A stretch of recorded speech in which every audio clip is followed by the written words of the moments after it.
share his thoughts and the story of Kids Cabin with us. Thank you.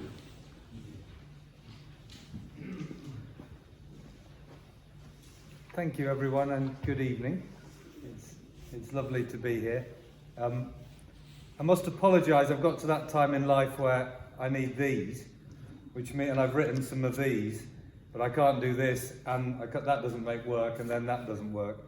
So it might be a case of, hopefully I won't need these or these, and I can see you, if you see what I mean. Anyway, so Kids Cabin has a very long and special relationship with Northumberland, and particularly with the Sea Houses Hostel, but also with St Cuthbert's Cave, with Bamborough, with Dunstanburgh, with the whole coastal area.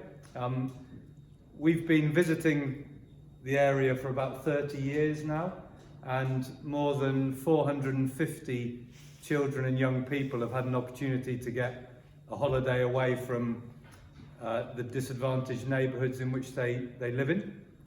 So we work principally in the East End of Newcastle and in Middlesbrough, and children get a chance once a year to come up and spend 3 days up here seeing the beauty of the area, and it's led to thousands and thousands of brilliant memories, which I'm reminded about every day. Well, not every day, but almost every day when I cycle to work through Walker and Byker.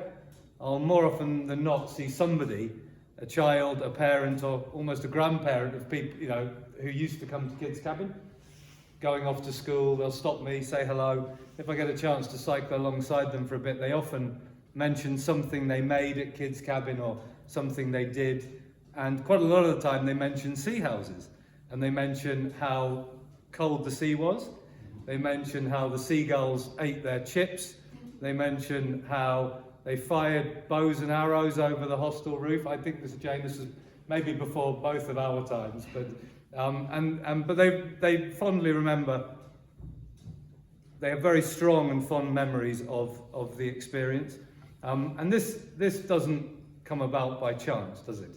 It comes about because Northumberland and Sea Houses is a perfect place for kids to visit. It's a natural playground. It has so much. It has, of course, well, you know this, you live here. So, but it has the beach, the hills, the sea, the sand, the dunes. It has nature. It has everything. It also has a brilliant hostel, which is welcoming, comfortable, but also very practical. And the kids can go in there without feeling they're on show or going to make a mess or make an error. So they can go in there, and it's a perfect place for them to learn how to be away from home, to learn teamwork skills, to learn how to wash up, how to cook, how to look after themselves and look after a wider group. And also, it's the people is the third factor that makes this happen, and that's you guys, the people who donate to our annual Sea Houses experience, and some of the advocates who, I'm looking at Michael, I'm looking at Jane, I'm looking at Tony, I'm looking at, and anyone else who I've missed, but people who have seen Kids Cabin in action or who know a bit more about it and who advocate for us and tell our story to others. So I might have to refer to these briefly. No,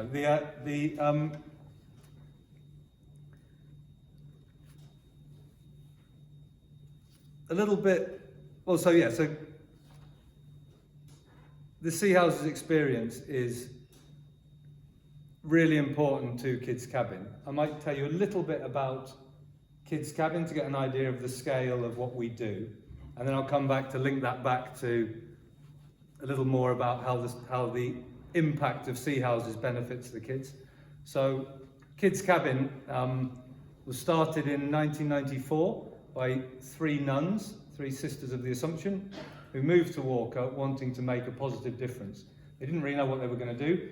The kids immediately came up to them fascinated, and they saw kids with a lot of potential, but they also saw kids getting into all sorts of trouble. kids who were bored, kids who had unstructured recreation, unstructured time in their lives for recreation, during their recreation time, out of school, during the school holidays. Quite a few of them not going to school, and they were really getting into trouble, breaking things. So the sisters thought, well, what are we going to do about it? Let's invite them in and start doing something creative and positive with them. So they started that in their house. They soon realised that wasn't going to work, so they then rented a shop unit in the rundown shopping centre in Walker called Church Walk Shopping Centre.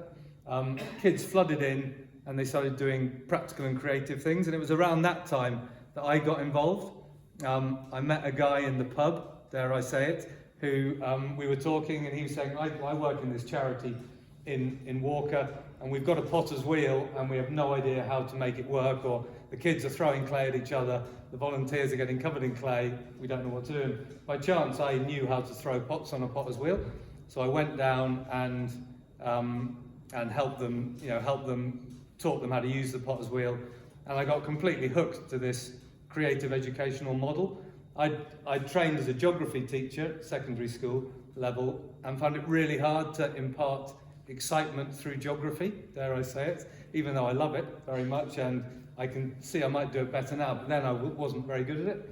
Whereas I went to this place, Kids Cabin, I got some clay, I got some woodwork tools, and it was so easy to see kids learning and to see kids feeling good about themselves and to leaving with their pot or the thing they'd made out of woodwork, feeling positive and happy. So I got involved at around 1997, 98, and since then we've worked with the trustees and with the staff and volunteers to build up the charity. So we started in Walker, then we've moved out with our bicycles with trailers on the back, with potter's wheels and various things. We have a mobile model, we go into the streets, we engage young people in different places, and then we set up in those communities over the winter. So we now work in Walker, Byker, Cowgate in Newcastle, and then in 2018 we moved down the road to Middlesbrough, and we now work in 4 neighbourhoods in Middlesbrough as well. And each year 1,500 children benefit from Kids Cabin activities, and of those a small number will come to sea houses, but others will go on camping trips or other residential experiences as well. And the impact for young people of Kids Cabin is the building of self-confidence and inner confidence and self-worth, which is so invaluable to us growing up to be well-rounded people. And I think it's missing for so many children in our societies these days, particularly in some of the most disadvantaged places. They build that through learning new skills. Kids Cabin can find something that almost anyone is good at, because we have such a wide range of pottery, woodwork, cookery, bike repairs, arts and crafts, drama, wide range. We can find something that will excite and enthuse anyone, and we can quite quickly make those young people into an expert at that, and then get them to share their skills with others, which itself builds up their confidence further. And then these young people take on leadership roles within Kids Cabin, become youth leaders, and help other young people. And so you can see how the Sea Houses hostel experience complements all of that, because it gives young people a chance to work with each other, to learn through teamwork, and also to support each other and show leadership skills. It also teaches kids some interesting understandings of the natural world. And I've got a couple of stories which I always remember from my time at Sea Houses with the kids, which make me laugh to this day. The first one is, regardless of our best efforts, as soon as we get to past the dunes and the kids see the sea, they just run, fully clothed. We've prepared them. We said, take your towel, get your swimming stuff on first, put your clothes over the top, take your towel, get ready. You get there, get changed, go in the sea. Never, straight in, fully clothed, up to their waist, play for 15 minutes, and suddenly they're like, ooh, I've just realised it's only about, they don't realise how cold it is until and then they come out and they're like shivering, but they haven't got any spare clothes, so then they trudge their way back up to the hostel, and then, but they learn an important lesson. The second day when they go swimming, they're better prepared. And another great story was the time when, I think it must have been around some of you guys will remember this, I'm sure. There was a big a die-off of starfish, around 2002, 3 maybe, something like that. And they were covering the beaches, these starfish. So we were obviously quite fascinated by this and looking at them. But we said to the kids, you just have a look, don't pick them up, just leave them where they are. And then on the last day, as we were cleaning out the hostel, we were just helping the kids pull their bags downstairs, and there was a strange smell in the boys' dormitory. I was like, what's that? What's that? And underneath Nathan, I remember, underneath Nathan's bed, pulled out his suitcase, and all his clothes were stashed in the corner, and it was just full of starfish. And he managed, I don't know what he was planning to do with these starfish, but anyway, we made a bit of a thing of it. We took them back, we had a bit of a ceremony to return them to the beach, and we had a conversation about, just about nature and about the beauty of it, and about looking at it but not taking it away with you, and all of these other things. But the Sea Houses Hostel holds an incredibly special place in my heart, because I see the benefit it's had on all those hundreds of children, and it also holds a very special place in the hearts and the memories of those children back in Walker, Byker, Cowgate and South and East Middlesbrough. Those guys have had the chance to benefit from it. And I suppose I'd just like to recognise that, explain a bit more to you about it, but also say thank you to everyone who's supported it over the years. Your donations pay for the hostel fees and the transport to get there and the food for the trip, which enables it to happen.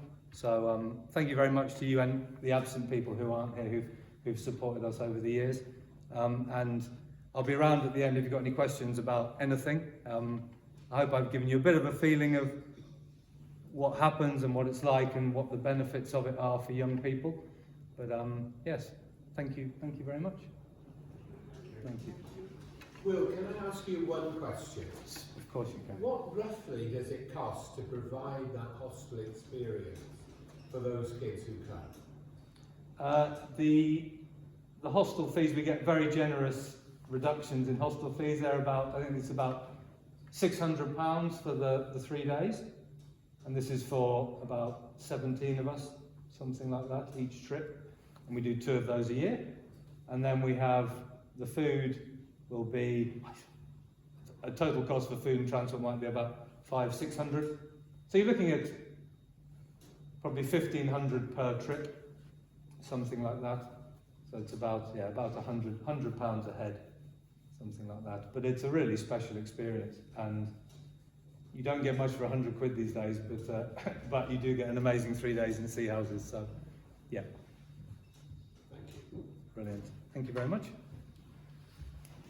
Just to say to everyone that we're able to offer, I'm the chair of the hostel at present, and we're able to offer those things because we have support from 2 charities, the biggest of which is the Law Crew charity, and they give us a grant of £15,000 every year, which is a bursary fund now. They wanted to put something for their giving to us, and it's now a bursary fund which allows everyone who lives in the diocese of Durham or Newcastle to receive a reduced rate, which is why we're able to offer it.